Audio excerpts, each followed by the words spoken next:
today, and the company that bought Sappi has hired another company of engineers for the demolition of Sappi. I think everybody in this room has something to do with the paper mill, not Sappi, but the paper mill. I mean, most everybody here, grandma, somebody worked at Sappi. So Mr. Cheecham is going to come up and explain what is in the process, or if we already have with you. And he was an engineer at Central Paper for a long time. Just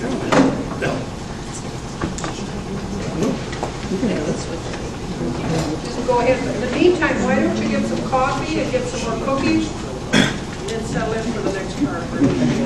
I'm Andy Cheecham from Triangle Associates. We've been hired by the milk company to help do a revitalization of the properties there. Craig Datema, who is our owner, will put a presentation or make a presentation of what we are starting to propose and things that is going to hopefully help the site out and create some jobs, a lot of jobs hopefully. And being there as long as I've been there or was there, it's probably the best thing that I've seen is going to happen to that site at this point in time. So any questions afterwards, obviously either direct to myself or Doug Nelson, who was the purchased the property, or Ken Carroll, who was with the mill up to the end and still working for Doug now. So if there's questions, we'll try to answer them the best we can. I'm going to kind of flip this board over here, and this is kind of our first go around of proposal, I guess, that we're going to be presenting. So, and some of the people that may be taking over on the site. Andy, would you explain why we don't have some leaflets or whatever that I have told some people we would have those? Well, perhaps I can answer those questions. Well, first, my name's Craig Datema. Thank you, Andy. Thank you very much for having us here tonight. I'll take the compliment that I was called an engineer, but I'm actually an architect. And I've been doing architectural design and real estate development for 35 years. And we're just really pleased. I mean, it's not often you get to work with 123 acres on Muskegon Lake. I mean, what a beautiful piece of property. I have a condo at Belkin's Cove. I've been involved with the Belkin Cove development since, well, 2001, 1 month or 2 months before 9/11. When we started construction of the project, I worked with many members of the community here in the development of the project. And myself and Gary Murphy had continued to support Belkin's Cove and the co-owners that are there. So we have a condo there, we're neighbors. And part of the reason we're here tonight is that we want to get neighborhood input. This is part of my personal philosophy. We want to share with you some of the constraints that we have on the site. And likewise, we want to get comments and input. We have not submitted anything to the city for approval. So the plan that we have here is very preliminary. And to answer your question, the reason we didn't bring copies is that this plan will change. One thing I can guarantee you, this plan will change. And we want to be able to change it after receiving input from community members. We have a meeting this Friday with city planning staff. We've got preliminary meetings. But we usually approach these things on a very collaborative process. I'm not smart enough to think of all the things and all the history that everybody in this room has. As you said, everybody has had a connection with this property at one time or another. And we're blessed. We have Ken as a part of our team, who is a facility engineer at the site. Andy Cheecham is project manager for my office.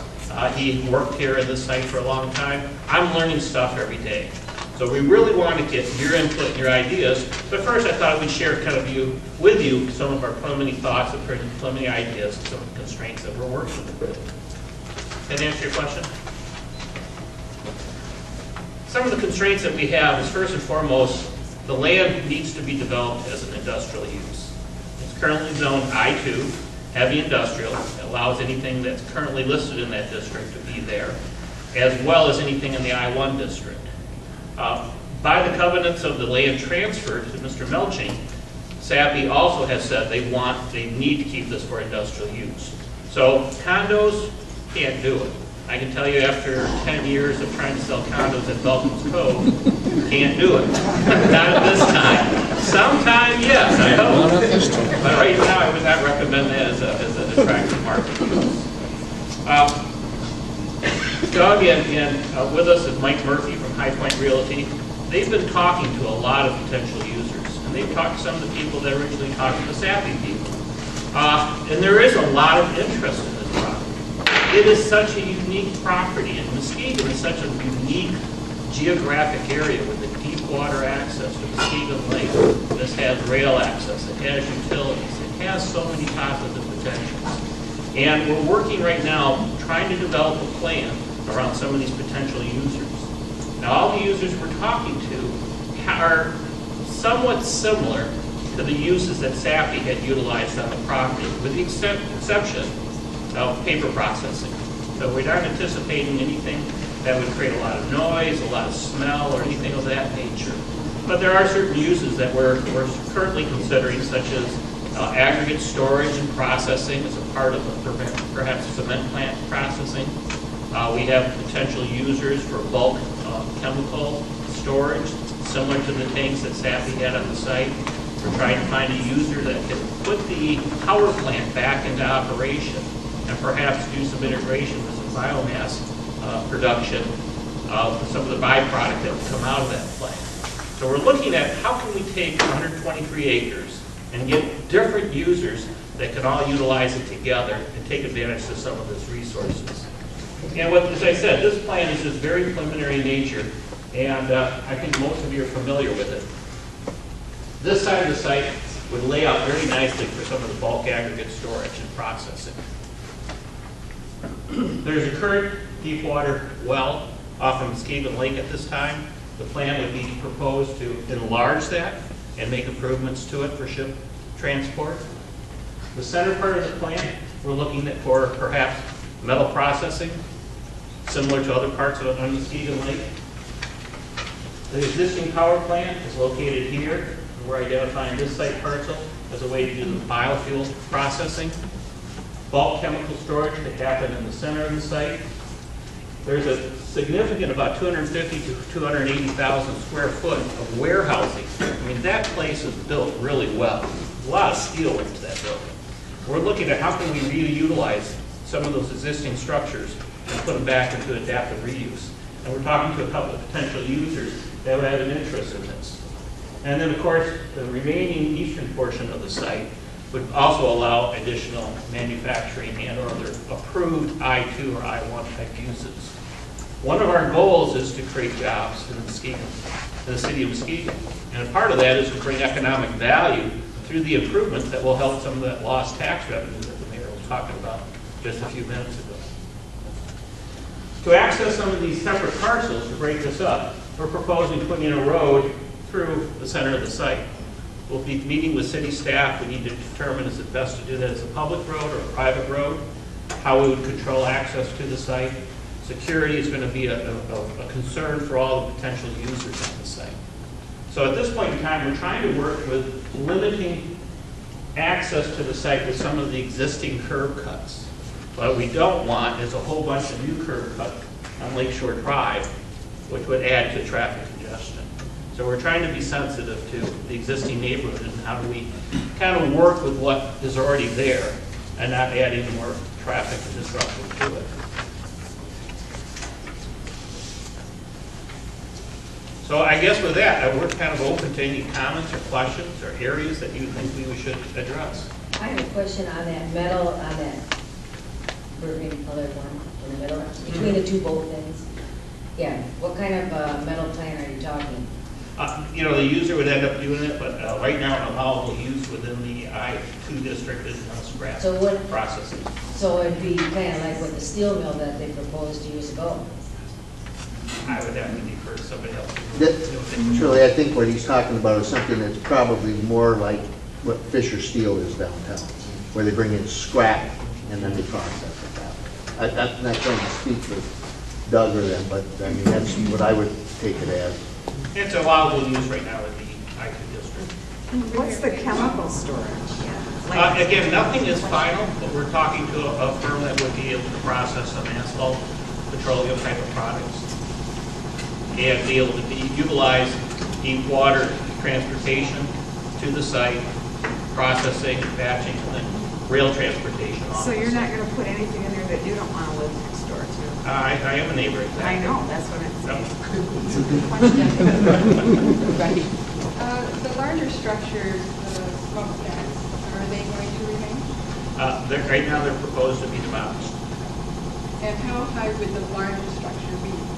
The current largest structure is a power plant, and we would, if we find the user for that, we'd want to keep it there as it's currently, as a current existing use.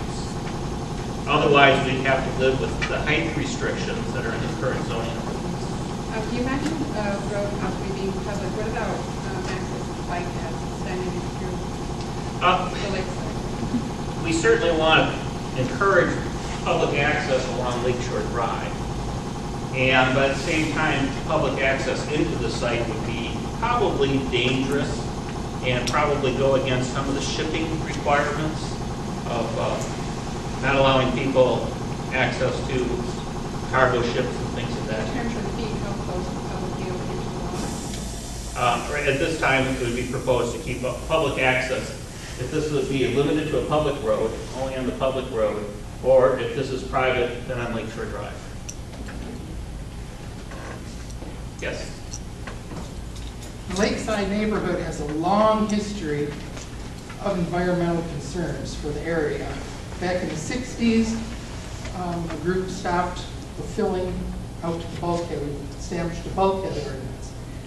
In the 70s, we rezoned John Bolton's property, and it's currently an IPUD, if that's still what it is. There is a current, well, 30 years ago, there was a land use plan that concerned the southern shore of Muskegon Lake. And I would like to know if you have had any concern at all with anticipating moving in with that. You're talking about industrial, and Bolton's property, the last I knew, was still zoned industrial planned unit development, which seems a much more palatable thing for the neighborhood associations to deal with. What you're talking about now, I don't like. You said the neighbor, from your perspective, a PUD is a better.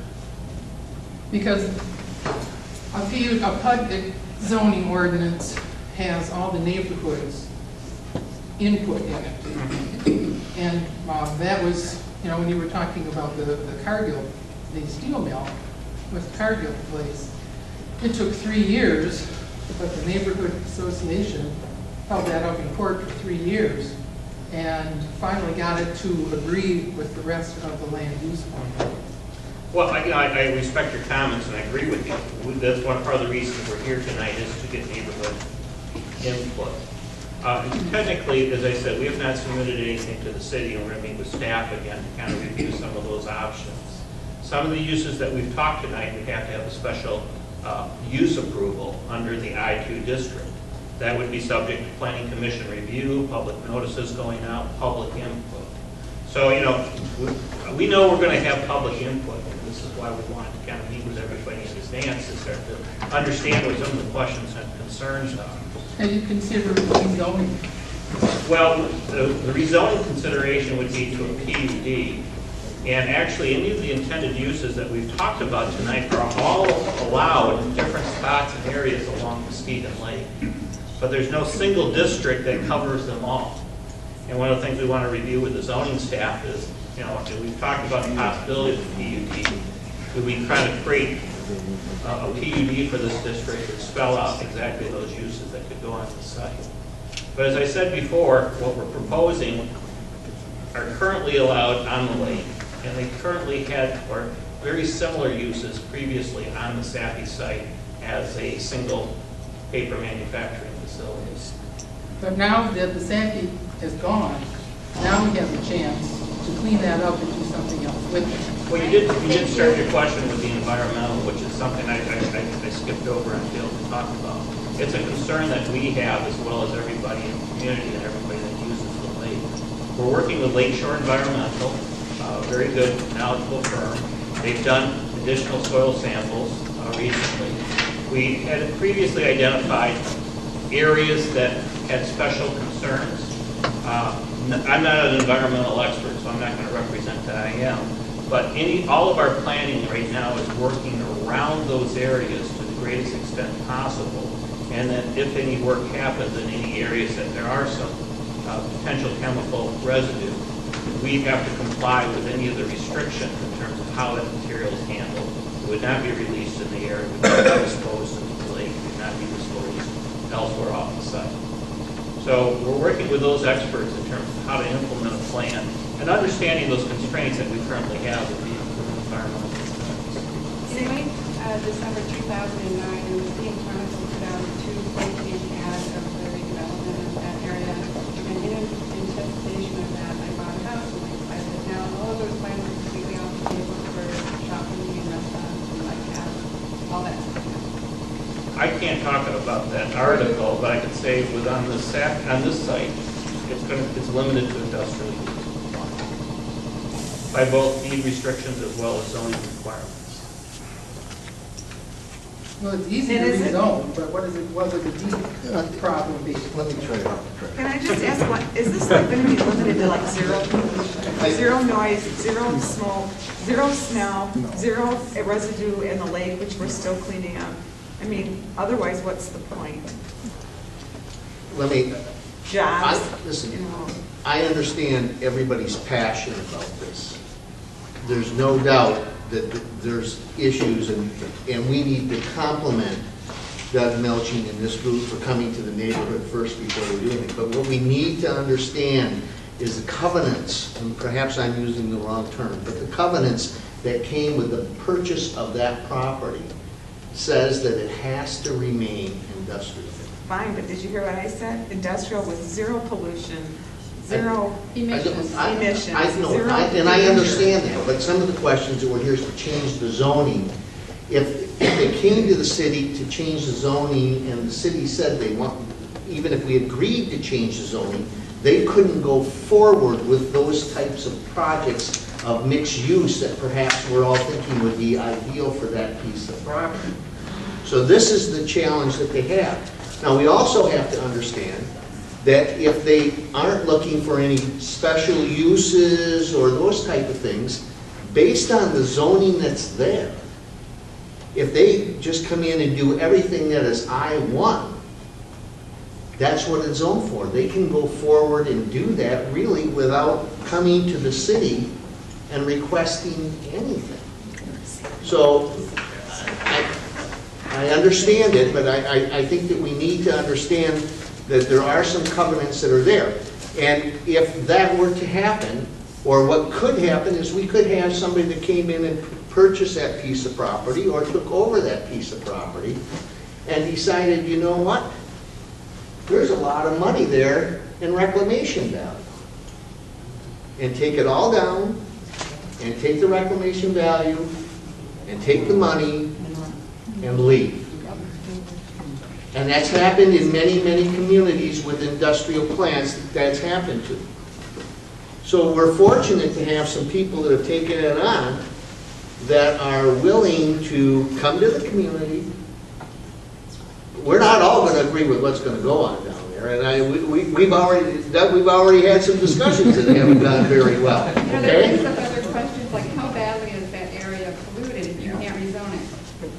It's not that the reason you can't rezone it is because the company said when they sold it, if you're buying this property, it remains I-1, or we're not selling it to you.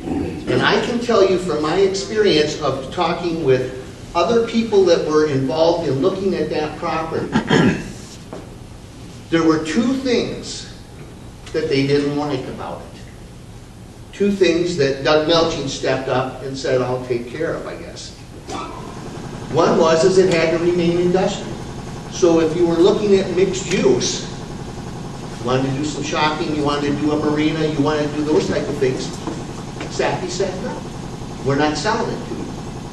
And if you weren't willing to take on every single one of the environmental problems down there, Sappi wasn't going to sell it to you. Why is that? Well, Because they're you know, liable for Vicki, you would have to ask Sappi that. I mean, we can all come up with our own conclusions. I'm not here to answer for Sappi. I'm not even here to talk for Doug Melching. I'm trying to explain to you where we've been, trying to explain to you where they're at. I can tell you that it isn't going to be a cakewalk for them to come through and do a lot of the things that they want to do. But they're taking the time to come here to talk to us about it.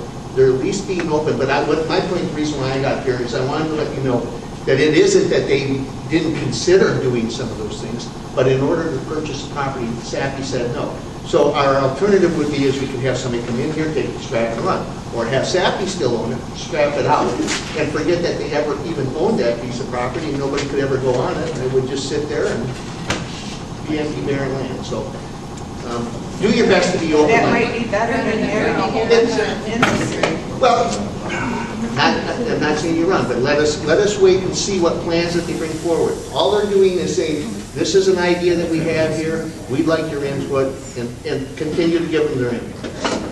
Thank you, Mr. Mayor. We don't want this limitation that Sappi put on the property to raise concerns that this is a Superfund site. From our investigation, yeah, after X number of years of manufacturing, there's going to be some things there. We've identified where they're there. We're adapting the plan around those areas. We're going to minimize any impact and perhaps improve the site through our redevelopment. Any new user on the site has to be a good neighbor. They have to comply with the city ordinance in terms of noise, in terms of pollution, smells, things of that nature. And you as populace, I mean, Mr. Melching is not going to run any of these processes. And the redevelopment, we're going to find users, but they've got to live within the rules of the city of Muskegon. And you all have an input with the mayor's support to make those rules. Okay, let's be optimistic and say we do light industry. What kind of jobs are you planning to fill? Like how many, you have some idea of what you're going to do? I think some other members of our team can talk about, and again, none of these deals are done. These are just some of the current people that have expressed an interest in the property, and we're trying to kind of come up with a plan to see how can they all live together. Like what kind of chemical storage? That's what we say. You know, I don't want to live next to a chemical storage plant. But it's part of the opportunity to be able to use the lakefront and the rail system. And when I say the I don't want the opportunity rail for system that. anymore. Nobody that lives along Lakeshore Drive does either. Can we give them a chance to just present this? This is not the place. Why don't we let the process, the legal process go through? Again, these gentlemen came here, volunteered. Why don't we just listen, write down your questions, your ideas, and then when that proper time, this isn't the proper time to be trying to nail these people on the wall. They can't make those decisions. I mean, the mayor just got up. Can we just listen and let them make their presentation? Write your questions down. This is not the place. Please.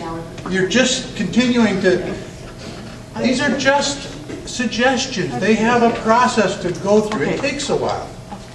Please. I have a question. Hopefully I have an answer. I understand what you're trying to do here, okay? I'm a realtor, and I understand about all these agreements and that. My question is you have Lakeshore Drive here, and you're going to have all of this activity going on down there. Hopefully it will work, okay? To get to Lakeshore Drive, okay, with all this activity, are you going to, designate which streets to go down to get to Lakeshore Drive? Because I live on Lincoln there, and I've had to put up with a lot of heavy traffic because they don't read the signs about the tonnage on that street, and I've had to pay $1,800 to get it fixed. So you anticipated where all this traffic is going to come from to get to Lakeshore Drive. That's going to be one of the areas that we want to review with the city. Obviously, the city owns the streets. I We don't. understand, I appreciate what you're trying to do here. And I think that once you finish up with the final picture. Well, we're hoping that's a great question. We anticipated, I don't have the answer. As I said, we want to work with staff on that. I think that's one advantage here in terms of this being an industrial park. I think we can take some questions like that, work with the city, and we could probably even add some restrictions to the end users in terms of their access to the property and direct them to the appropriate ones so that we have a little teeth in our rules. Well, I understand, the I-1 and the I-2 because of the fact that that property has been used for over 100 years. with the paper mill there, and there's a lot of, I mean, if you wanted to clean it up, so to speak, it would take 100 years to do that too, so. How many you people have to do been in something. that plant? I can't speak for Sappi, maybe my colleagues over here can. It looked like they ran a first-class operation. I mean, they did not chintz anywhere. And therefore, I just want to kind of disarm everybody's concern that this is a big problem there. And Mr. Melching is now doing a very good job of going through and selectively demoing the old parts of the plant that really have no adaptive reuse. The lake shore is very important because wintertime, Sherman, the lake, that gets closed off again if the sand blows in. So we do have to have a good, and I live down Bluffton, so I have to come that way. And when they had Sappi, and when they had the big trucks with the big wood, and they took up the middle lane, and then you got around them, or they had to back in, and we did all that. You got to figure out strategies to get to that. I'd like something good. Yes, I'm with the Cedar Lake Watershed Partnership. We do a lot of work on the Cedar Lake water quality, and also work with the neighborhood association here for over 20 years on a site just to the east of your map there at the Grand Trunk site, which is just on the other side of the bay there. As we think about water quality issues and that sort of thing, without dealing with any of the covenants, one thing you could think about is leaving a little bit wider buffer areas along the lake, especially on that east end. It would be a great area to try and keep more natural, where, I mean, give us a little bit, of that at least, where, it's a big enough piece of property where wherever you can leave some bigger buffers along the lake shore would be better for the view shed, it'd be better for the water quality, and it'd be better for the environment, and it'd be better for the animals and fish and wildlife to use those shoreline areas for nesting and that sort of thing. Both on the west end, possibly, or anywhere you can. I know you have places you're going to need to get to those shoreline, obviously. But think about the places where you don't really have to get right up to the shoreline, and give us some space there for all those good causes. Great suggestion. We're heading down that path, and I think we need to research a little bit more what really constitutes a good buffer. We'll work on that with our civil engineers and Because that shouldn't affect any of your covenants, and you don't have to make it public land, but just make it natural area. Right. Especially, like I say, we've been working really hard on restoring that piece of property over there. And we want, I'd be nice when you look across that, it was a natural looking area. I'd love to get your contact information so we can discuss further with those details. I worked with Bill for 28 years. I think you got my contact.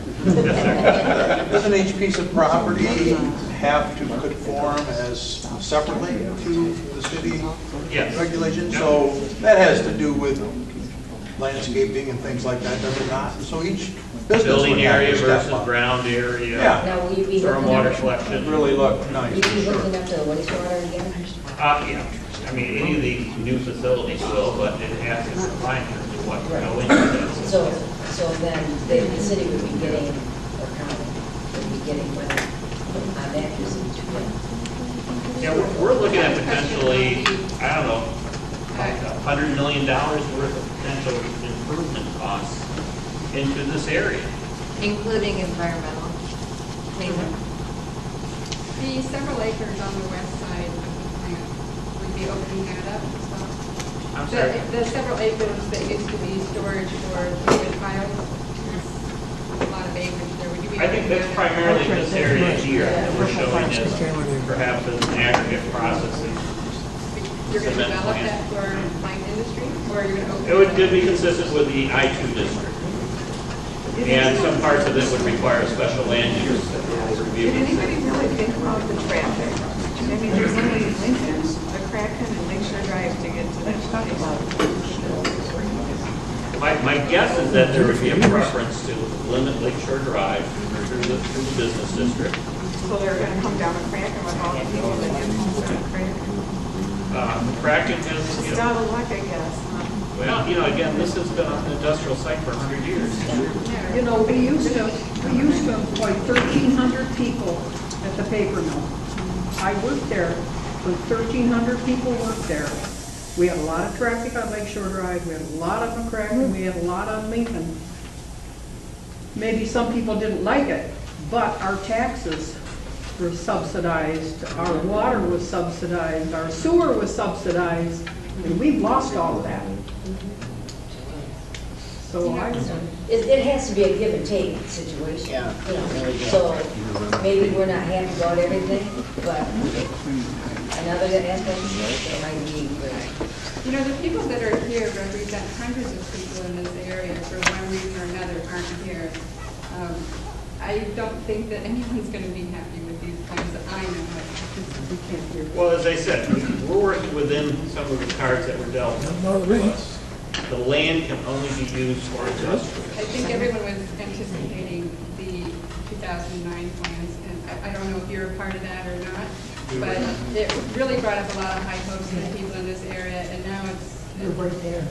From what I'm hearing, nobody's happy about it. But that's not due to Sappi. The plans that you were given, that we discussed back in 2009, was with the city, and it was for streetscape architecture along Lakeshore Drive. I still have the drawings for all that. None of that has happened yet because of the economy, and but that's not saying that it can't be done in the future. I mean, we got to have something. It seems to me like all the industry in Muskegon has done nothing but come in, pollute, and leave. I mean, and I've lived here. They're going to be hooked up to the wastewater. It's not going to pollute the lake. I mean, if they're conscientious about what they're doing and hook up to the wastewater, it's not going to pollute the lake any more than what the mill did. I mean, I've lived above the paper mill area for 68 years. It hasn't bothered me one bit, whether it was the wood yard or any of that, and I've lived through all of it. Okay, continue. Yes, sir. I'd like to say one quick thing. Now, they're talking about the roads and everything, but there's also going to be a lot of water access from here too, right? Where they come through the lake and up the channel. Yep. We're showing potential for not only these dock wells, and this was an old well that had been filled in as kind of a stormwater collection area. Again, any of these improvements have to be approved by the DEQ as well as the Army Corps of Engineers. And they're not easy to get approval, so we have to comply with all those requirements. We'd also be proposing deep water access to the north side of the property or the south side of the lake. And again, that's what makes this such a unique piece of property, is that you have the deep water access as well as the rail service. Now, a factoid I just learned tonight, the federal government, the Army Corps of Engineers, is restricting which ports can have dredging done using federal dollars. We think Muskegon is uniquely positioned on the Lake Michigan shoreline by having deep water access and enough capacity to apply for those federal dollars. I understand a number of ports, and again, I'm not an expert, a number of ports are being denied Army Corps of Engineer dollars for dredging, which will impact the industries in those areas. And you know, Muskegon has long had a reputation for lakefront industrial capacity. So this actually will help support the city to be able to apply for those federal dollars for dredging. And that services other users on the lake. Well, and if these companies come in, I work with the Lakeside District Business Group, and Sappi was a big contributor to our group or association. And if these companies came in, that's where you can get money to improve the Lakeside area. You know, so there's many things that we have on the agenda that we would like to see down through there.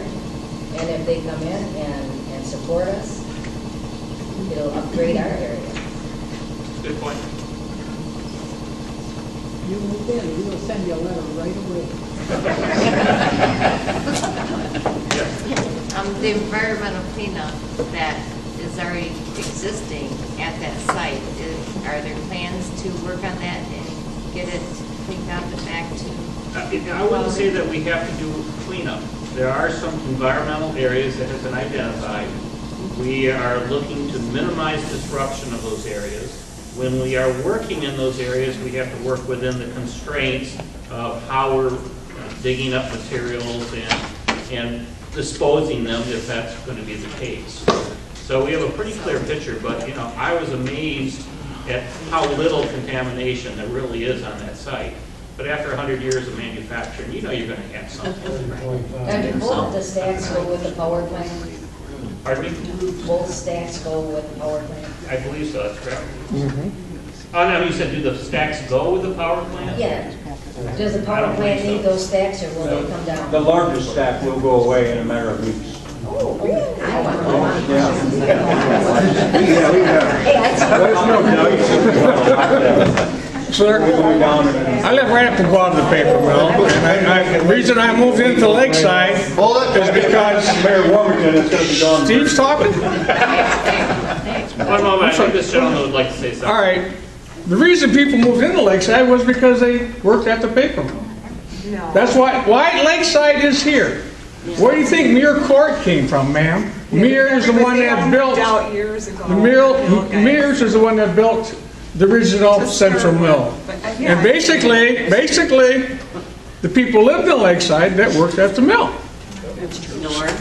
North, they all worked down, majority worked at the mill. Now, if we get this in here, then we're going to get more residents, maybe better residents than we got moving into Lakeside now, and give people jobs. I mean, I look forward to you being my neighbor, I do. Good people make good neighbors. And again, I don't think, Mr. Melching, we're not representing the fact that we are going to develop these industries. These are some of the potential users that have expressed an interest. We're trying to figure out how to collaborate them together into a cohesive plan that makes sense and adds value to the community. But good industrial neighbors and good residential neighbors have coexisted for many, many years. And it creates jobs. If you think about the old days, why did people want to live by the plant? Well, you didn't have the roadway systems and the transportation systems 100+ years ago. Cars. So historically, people lived by these industrial sites. And now we're saying, how do we recreate those and recreate the jobs and recreate those opportunities for our children that many people in this room do? My house, in fact, was a boarding house for the Peters Mill. Would you answer a question? If I You've can. been very kind and very informative. I'm wondering, other people are wondering, okay, how are you going to take it down? What are we going to see first? And this will probably be the last question you'll get tonight. How are you going to take it down? From the back first, or she mentioned those smokestacks, or some of the windows are out now going west? Doug is controlling, he's doing his own demolition process. He started pretty much in the center of the plant here, and where the old paper presses were. And, that was really some of the oldest parts of the plants. He's scrapping out the salvageable material in that area and taking down the buildings here. We're looking at logical places to separate the power plant. So this would remain. There's 2 stacks here, so this one's coming down. We're looking at how this part's actually a pretty old part of the plant. Could be reused for this biofuel potential user. And then we're still analyzing this area here in terms of the warehousing. Where are those proper cutoff lines? But pretty much everything is happening on the back side of the plant, not the Lakeshore Drive. There's a lovely building here, 3-story, the old office building. Again, we got these use restrictions. So we're going to, Mike Murphy over here had some great creative ideas, which I'm not going to throw out there because they're just great ideas. But we're looking at how do we save a structure like that versus just tearing it down. That's the original part. Yes. Chase Hackman? I think it was originally a piano factory. Chase Hackman Piano Factory. So, Mr. Davis, you're an architect, what kind of beautification are we to expect that after this is all done? I mean, because the ferry's right there coming over from Milwaukee, I have visitors coming in from out of town, and right now that place is just an eyesore. Do you plan on doing beautification so that when people driving down the lakeshore actually have something nice to look at? Like a buffer zone? Well, when you say nice, I mean, some people think... It's not going to look like it is now, is it? No, I mean, obviously, there needs to be improvement all along the north property line here to facilitate the ship dockage. and it will be a port type of facility. Now, some people will say that looks nice. I mean, others will say, I don't want that on my lake. But, Muskegon Lake is an industrial port. And this is bringing back some of that industry to the city. But you didn't answer my question. Is there going to be an extensive beautification? I mean, you're an architect, so you have the answer probably. Oh, again, I need to define beautification. I think you're thinking about treescapes and things of that Well, it'd be nature. nice to have some kind of a treescape or buffer zone along Lakeshore Drive so that you can just I agree. I took a note here to look at the 2009 plan. There is a easement along the train tracks here. So there's some limitations as to what can be done within that easement. But I do want to take a look at that plan, and yeah, I think we're adding value to the property by doing some of those beautifications that you're talking about. In the comments, we already anticipated buffers on the west and the east end of the property, so they're not really usable as deep water docks up here. You have to bring the trains back in around the side so that they're off the Lakeshore Drive. I mean, it's not that We don't control anything beyond this point here. They won't go to that Yeah, stuff there. this is the railroad easement here. I don't think that's not within our control. Railroad has right of way all the way to the track and into the old Norges. I bet the people that live along the bluff on Lakeshore Drive are very happy about thinking there might be trains coming in. It's there forever unless the railroad picks it up. What are the different colors on that? I can't see it. I can't read They're just kind of showing different potentials for the parks. And what we're trying to do is try to identify how these users fit into different parts of the land, how much area they would need, and how we can potentially subdivide. Well, I want to thank everybody. Great set of comments. We got some things that we need to do a little more work on. Same as a beer. So we do appreciate your time.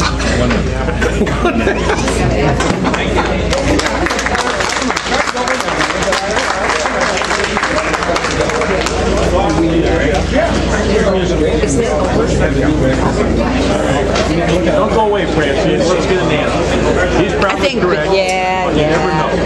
Okay. He's gonna go talk to Josh now? Is he? But you know what? What? That house next to Mary, I mean, it's a good thing that she's dead.